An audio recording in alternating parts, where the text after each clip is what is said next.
Hello out there, everybody. Manny here at Area 503. And I hope you all have been well since our last video.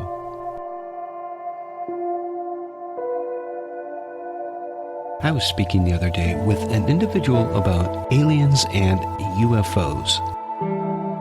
This person asked me, well, do you believe in aliens? To which I answered, yes. You're crazy. Why am I telling you this? Because I do believe that alien life exists. An alien race will. Read totally alien. Aliens. Huh? Aliens. Alien. Aliens? An alien life force.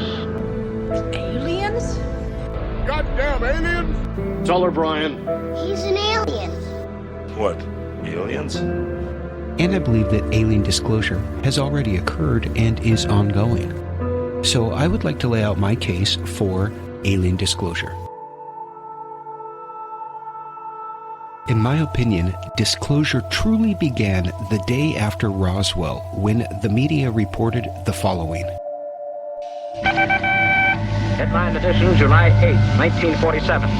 The Army Air Forces has announced that a flying disc has been found and is now in the possession of the Army. Army officers say the missile, found sometime last week, has been inspected at Roswell, New Mexico, and sent to Wright Field, Ohio, for further inspection. Well, there you have it, folks. July 8th, 1947. The Army Air Forces announced a crash disc was recovered outside of Roswell, New Mexico. The government then quickly changed its story and said that it was a weather balloon, not a UFO, that was recovered. They even went so far as to put on an amazing dog and pony show, complete with bewildered officers holding up wreckage that was allegedly brought in on trucks. Aliens and UFOs do not exist. And so the lie that would span 4 generations was told, and the conspiracy to cover up the truth began. Now, I could talk for days about Roswell, New Mexico, but instead I'm just going to play this short clip by the late Stan Friedman, who spent his life researching the subject, amongst other subjects. Well, there's no question that the real truth is that the United States Army Air Force recovered a crashed flying saucer, it recovered alien bodies, and it's covered them up very successfully. Stan recently passed away and will be missed, but he was convinced that the U.S. government recovered a crashed ship from Roswell, New Mexico, and kept it from the world.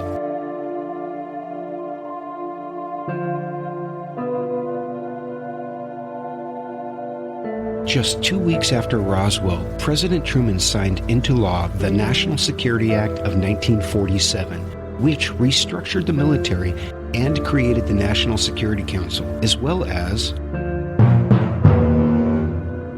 the CIA. And it gave the government more powers to restrict subjects and make them top secret. Now, I personally don't think that Roswell was the first visitor that we've had. I think that we've been being visited for a very, very long time. In fact, earlier that year, UFOs were spotted in other parts of the United States, like this one over Twin Falls, Idaho. And in fact, going back to 1942, UFO sightings had increased around the world. In 1942, there was a famous incident over Los Angeles where U.S. anti-aircraft engaged something. However, no wreckage was found, and the military issued a full denial of the battle over LA. What made the incident at Roswell different from all of these other events is that for whatever reason, the UFO came down and was recovered. The government originally acknowledged this fact, but changed its story, forever burying the truth under the guise of national security.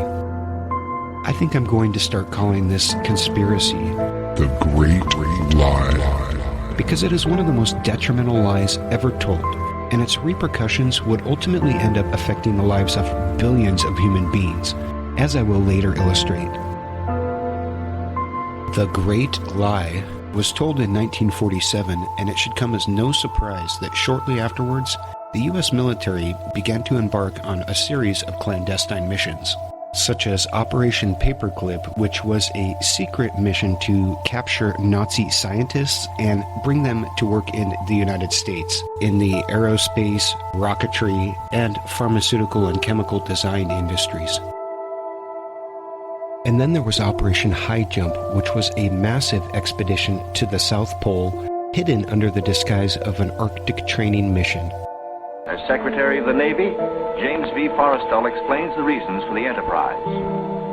There is only one untouched reservoir of raw materials left in the world, and that's in the region known as Antarctica, an area larger than the combined area of the United States and Europe. The American government is sending a naval expedition to that region.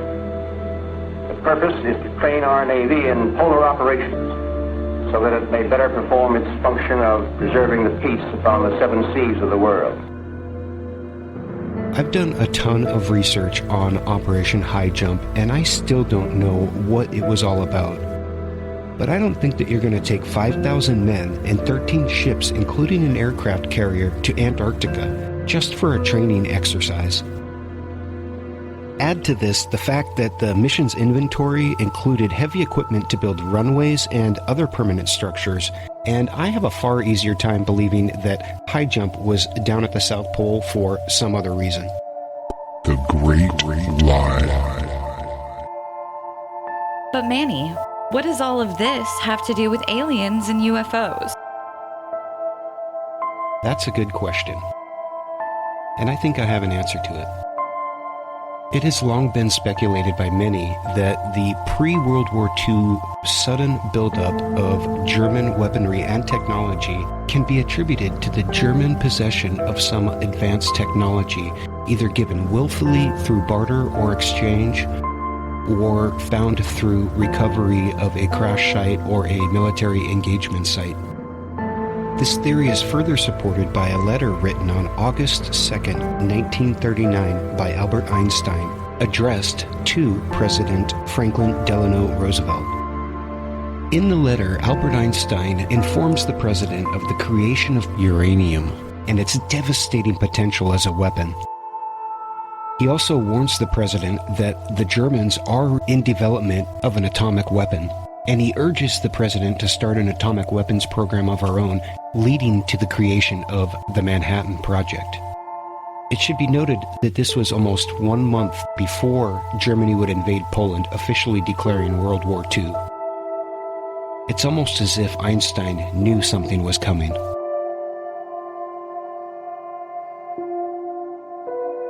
But if the Germans really did have advanced technology, it would really explain why the United States had such a do-or-die attitude while entering World War II. Let's jump ahead a little bit to the 1960s. Several former Air Force officials are taking the cloak off reported UFO sightings on U.S. military bases.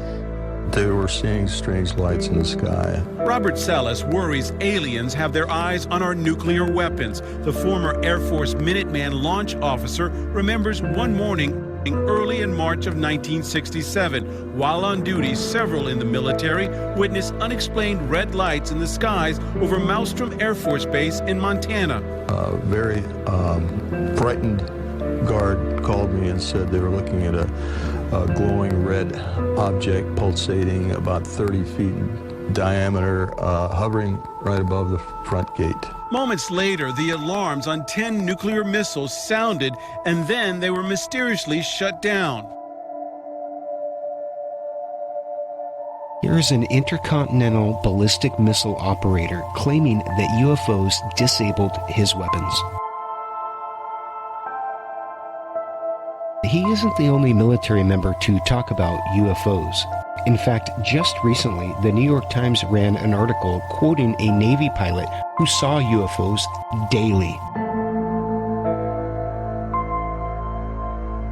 Some people who think disclosure hasn't happened already often ask me, if aliens and UFOs exist, wouldn't our astronauts have seen them?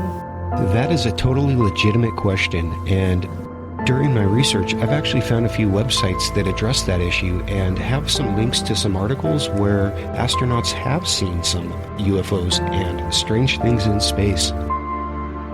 The thing that you have to realize about NASA is that they are actually a military organization, being a branch of the Air Force, and so you can't expect them to have full disclosure. I found a recent news article where an astronaut claimed to have seen an organic UFO outside the space shuttle. However, NASA quickly denied it, stating it was ice crystals. Another prime example is the Apollo 11 mission. During the live feed, transmission was cut for approximately 2 minutes, supposedly due to an overheated camera.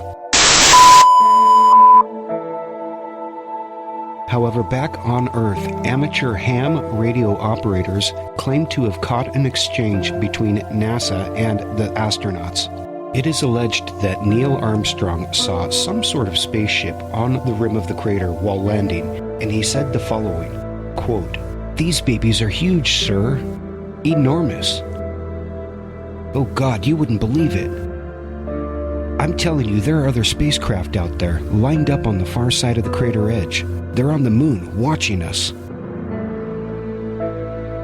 If that exchange actually happened, it would be clear-cut proof that alien life exists. And what about Edgar Mitchell, a former astronaut from Roswell, New Mexico, who was outspoken from the early 90s about alien disclosure? Dr. Mitchell gave numerous interviews and talks about aliens and UFOs over the years. He's just another example about how disclosure has already come, you just have to listen. Let's talk about politicians and disclosure.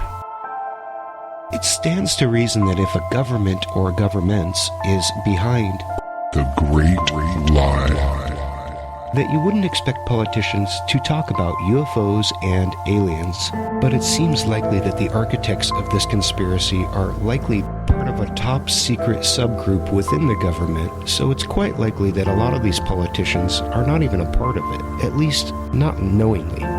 So you will occasionally hear politicians talk about UFOs and alien life. Former President Jimmy Carter is a very famous example. He claimed to have seen a UFO in 1969 at a dinner engagement with several of his friends.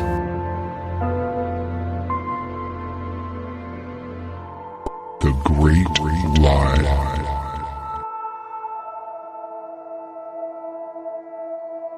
And through the mid-'80s, President Reagan had quite the alien obsession. In our obsession with antagonisms of the moment, we often forget how much unites all the members of humanity. Perhaps we need some outside universal threat to make us recognize this common bound. I occasionally think how quickly our differences worldwide would vanish if we were facing an alien threat from outside this world. There was a threat to this world from some other species, from another planet. What if all of us in the world discovered that we were threatened by an outer power from outer space, from another planet? And yet, I ask you, is not an alien force already among us? What could be more alien to the universal aspirations of our peoples than war and the threat of war? Barack Obama went on Jimmy Kimmel and spoke about Area 51 and UFOs. The moment I was inaugurated, my hand would just, it'd still be hot from touching the Bible, and I would immediately race to wherever they have the files about Area 51 and UFOs, and I go through everything to find out what happened. Right. Did you do that? That's why you will not be president. Because that's the first thing that you would do. The aliens won't let it happen. You reveal all their secrets. They exercise strict control over us. Now, you know, there are a lot of people that are going to examine your facial expressions here, every twitch, everything, and say, and of course, so did you look? Did you see? Did you explore? I can't reveal anything. Oh, really? He had a very tongue-in-cheek interview, of course, and he says that there are no secret UFO or alien files. But then again, I think that's what they're told to say. Because President Clinton said he did go right in and he did check, and there was nothing. Well, you know, that's what we're instructed to say. Yep. Former President Clinton also went on Jimmy Kimmel and was interviewed about UFOs and alien life. He had tried while in office to review The Great Lie, but he was met with opposition from within the government. If you get a chance to watch the film Unacknowledged, check it out. It features Dr. Stephen Greer, and it talks all about his interactions with President Clinton. I'll talk more about Dr. Greer later. Life, so it makes it increasingly less likely that we're alone. Oh, you're trying to give me a hint that there are aliens. No, I'm trying to tell you I don't know. Oh, you're trying to give me a hint that there are aliens. No, I'm trying to tell you I don't know. Oh. But if we were visited someday, I wouldn't be surprised. When President Clinton's wife Hillary ran for the presidency, she promised to revisit the issue of alien life and UFOs if she was elected. Because if I was president, that's the first thing I do. I go right into those files and see what was going on. Right. And he said that he did do that. Yes. And that he didn't find anything. Well, I'm gonna do it again. Yeah, why not? Right? And you know, there's a new name. It's unexplained aerial phenomenon. Unexplained aerial phenomenon, Yep, really? Yep, UAP. That's the latest nomenclature. I like the old one. I like UFO. I don't know why. Well, I think we can use them interchangeably, but I would like us to go into those files and hopefully make as much of that public as possible. If there's nothing there, let's tell people there's nothing there. What if there is something there? Well, if there is something there, unless it's a threat to national security, I think we ought to share it with the public. Some people believe that this won her the disfavor of the architects of The Great Lie, who used their resources to help her lose the election. Check out this clip from 2016 where the European Union Commissioner claims to have spoken to leaders from other planets. Il faut savoir que ceux qui nous observent de loin sont inquiets. J'ai vu et entendu et écouté plusieurs des dirigeants d'autres planètes. Ils sont très inquiets parce qu'ils s'interrogent sur la voie que l'Union européenne va poursuivre. Et donc, il faut rassurer et les Européens et ceux qui nous observent de plus loin. The former Russian president, Dmitry Medvedev, had this to say on the subject. Абсолютно все. Ну вот, например, прилетали на Землю инопланетяне, те самые зеленые человечки. Марьяна, значит, рассказываю вам первый и последний раз. Вместе с передачей чемодана с ядерными кодами президенту страны приносят специальную папку. На ней написано «Совершенно секретно». И она целиком и полностью посвящена пришельцам, которые посетили нашу планету. Одновременно предоставляется доклад абсолютно закрытой спецслужбы, которая занимается контролем пришельцев на территории нашей страны. Значит, две эти папки передаются вместе с ядерным чемоданом. После прекращения полномочий, соответственно, эти папки передаются новому президенту. Более подробную информацию на эту тему вы можете получить, посмотрев известный хроникально-документальный фильм «Люди в черном». Вышло несколько версий. Сколько их среди нас? Сколько их среди нас, рассказывать не буду, потому что это может вызвать панику. Ha ha ha. Good one. The documentary film Men in Black. But that brings up a good point. using fiction to hide the truth. I mean, if you were hiding the truth, releasing it as a fictional story would be a great way to deflect if the topic arises. It allows you to do precisely what the former Russian president just did. You reference a movie like Men in Black or Stargate or Independence Day. And then you chuckle and laugh and move on. Now, I personally feel that shows and movies such as these have been used for a long time to slowly acclimate the masses to the idea of extraterrestrial life. Did you hear that? This is madness. But hey, these are some of my favorite titles, and they are very entertaining, so I can't complain too much. We are the Borg. Resistance is futile. But if you're still not convinced that disclosure has occurred, let's take a look at some recent cases. In 2017, Luis Elizondo released 3 videos from the Pentagon that showed unidentified flying objects recorded by the U.S. military.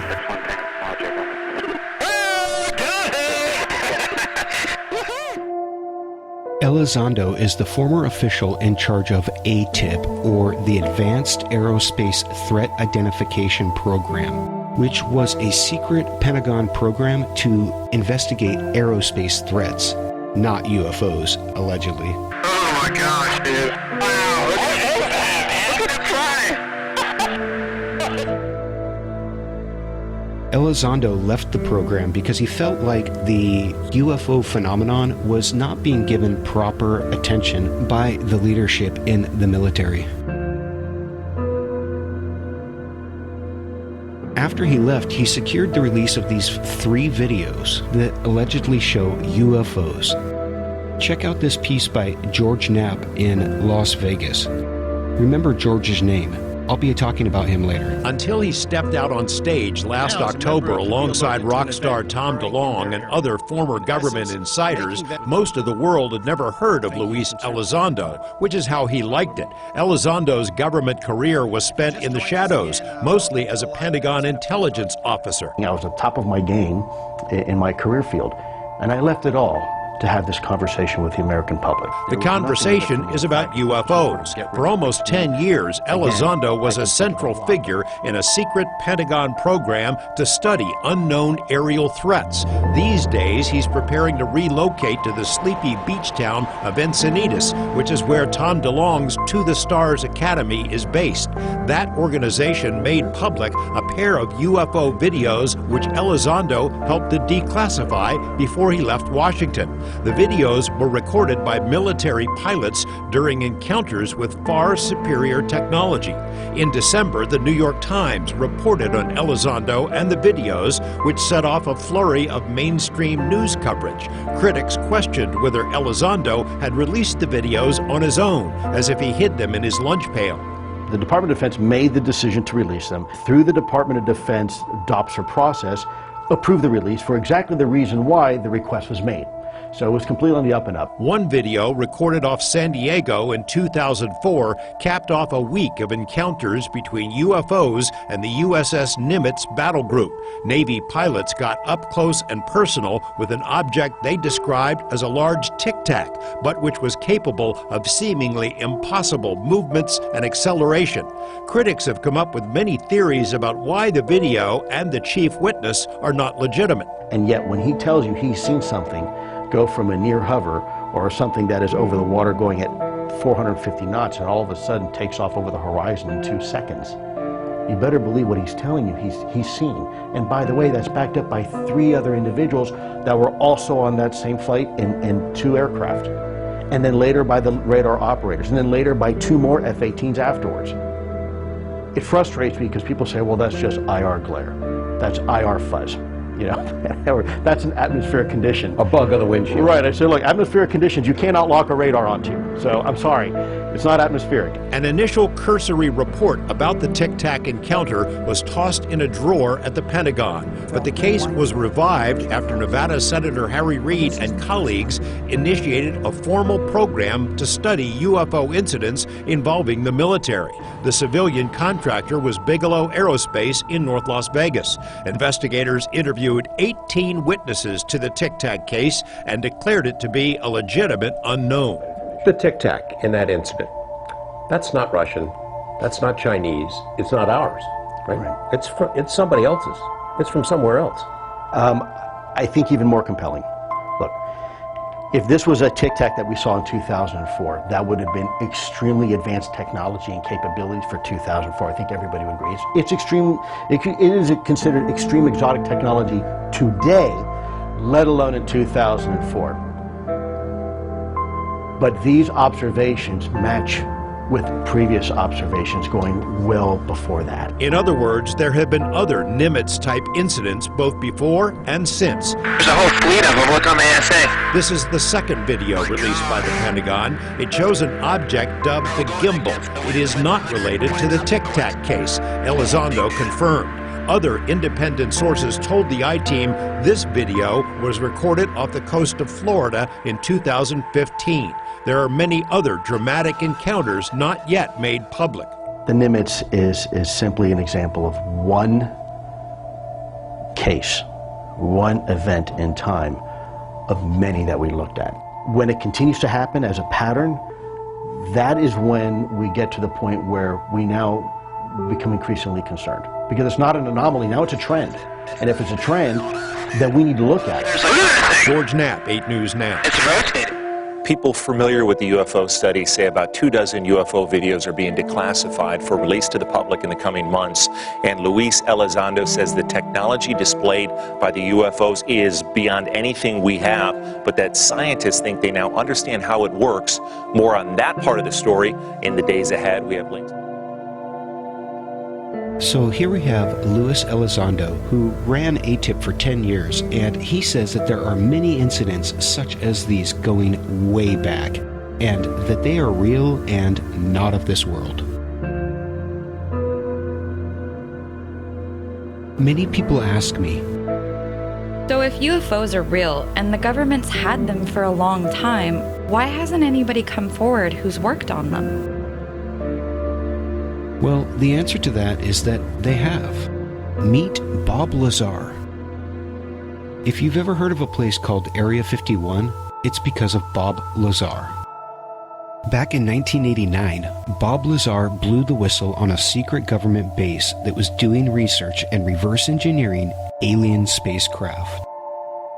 Bob's research was taking place at an area called S4. His research was so classified, even the people at Area 51 didn't have access to it. Did you witness any disc technology at Area 51? No, there was absolutely no ET craft, ET technology, anything like that at Area 51. This is why S4 was made specifically to separate it there. People at Area 51 do not have the clearance. How long were you employed at S4, and when were you hired? When was I hired at S4? I guess early '89, and I was probably there only about 6 months or so, on a very infrequent basis. And it consists of 9 hangars. The hangars have sloped doors on them with a sand texture coating. Around the opposite end of the hangars, there's the standard entrance where you're dropped off at, go through a security check, and inside there's a small complex. There is some office space, there's several laboratories, the hangars themselves, of course, and a few other places. I didn't have free rein to go wherever I wanted to. Everywhere I went to, I was essentially escorted. Allegedly, obviously, I didn't see this and I don't know it to be fact, but this is what I was told, that I was hired to replace one of a couple people that were killed while working on one of the reactors from one of the crafts. Apparently, they, for whatever reason, cut open an operating reactor, and the device exploded, killing both of them. The scientists that were killed there, allegedly the detonation from the explosion was fairly large. It would have rivaled a small tactical nuke.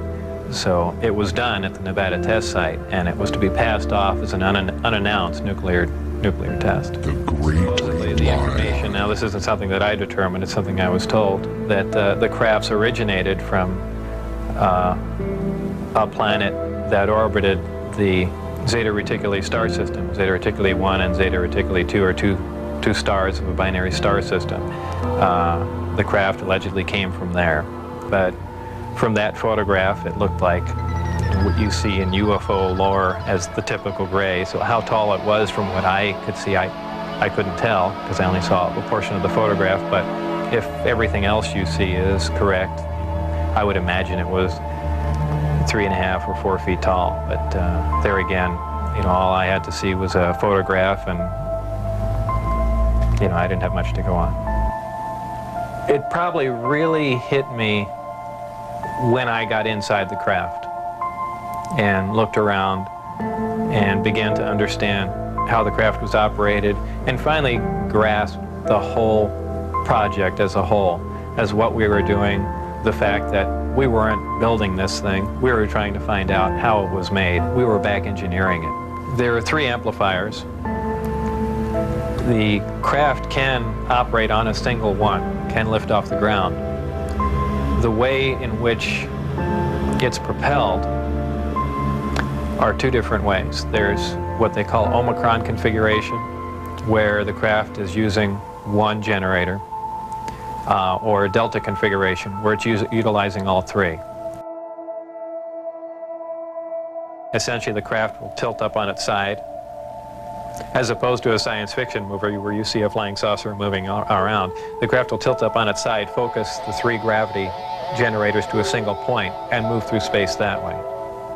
What they do is once they're hovering in the air, they'll swing the 2 remaining gravity generators up in front of them and create a distortion, essentially a downhill, and the craft rolls downhill for infinity. It's always chasing a little distortion. That's why they look goofy when they fly around at low speed. After Bob came out to the media, strange things began happening to him. The government denied he had ever even worked for him. Later, items would surface that supported Bob's claims, such as a pay stub and a telephone directory with his name on it. Then, the universities where Bob claimed to have attended seemed to have no record of him. Again, this was odd, as other students and faculty remembered Bob attending. One professor even said, quote, "For a guy who didn't go here, he sure was in class a lot," end quote. It was almost as if somebody had tried to make Bob disappear to discredit him. Bob is the subject of a film recently released titled Bob Lazar, Area 51 and Flying Saucers. It's a full-length feature film, and it's definitely worth the watch if you're interested in Bob's story.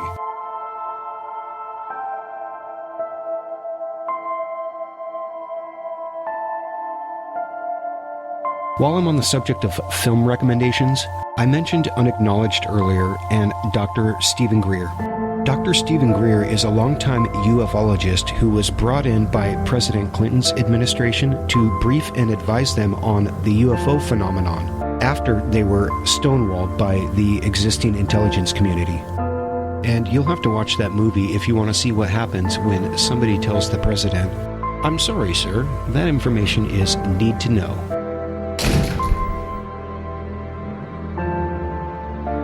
Up until the point that I watched Unacknowledged, I didn't even know that there was classified information that the president couldn't be told. What the fuck?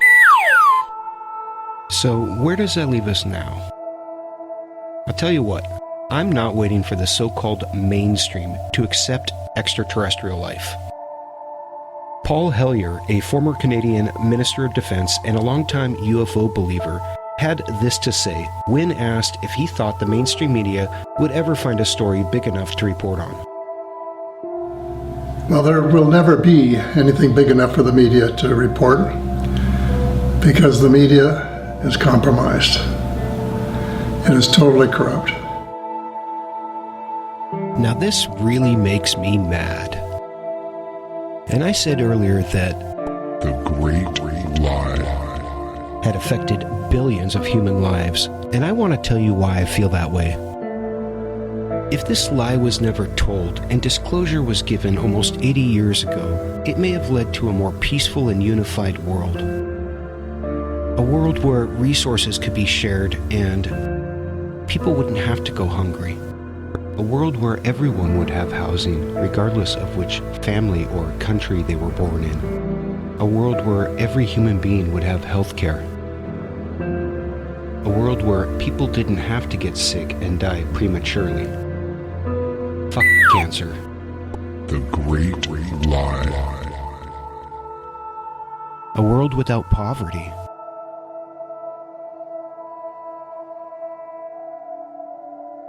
We could have been spending all of these resources that have been spent on weapons and war on the enrichment of all human life to allow the maximum achievement of potential of both spiritual and intellectual growth. The Great Lie. People have put up with it because they've been lied to for generations. And it's time to end the lie. It's time to disclose the truth. It's time to quit letting people suffer needlessly. It's time to start acting like human beings. I'm not waiting for the mainstream to reject the Great Lie and accept the truth that we are not alone in the universe. We are not alone in the galaxy. Heck, we're probably not even alone in the solar system.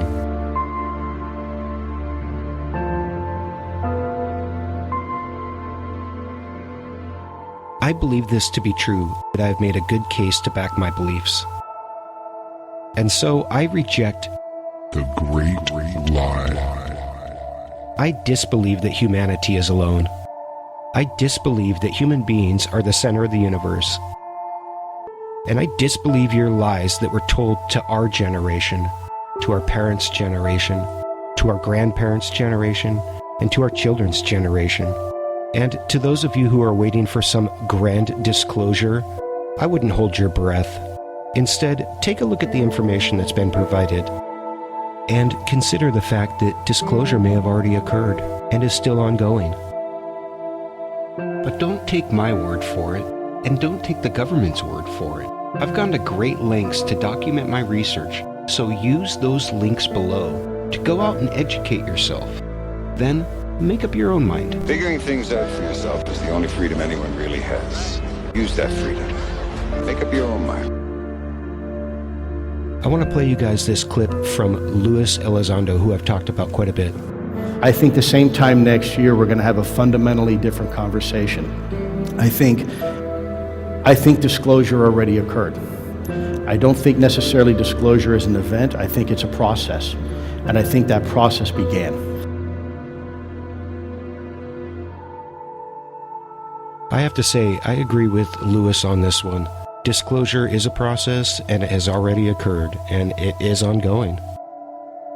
What do you all think about the subject? Let me know in the comments below. And if you haven't gotten a chance, go ahead and subscribe to the channel. And if you know anyone who's interested in the subject, feel free to share this video with them. Well guys, for now, that's all I've got on alien disclosure. This is some very interesting stuff. Thank you, Manny. No, thank you. It's been my pleasure. As always, this has been Manny at Area 503. And I wish you all the best until we meet again. And I am out of here to continue my search for universal truth.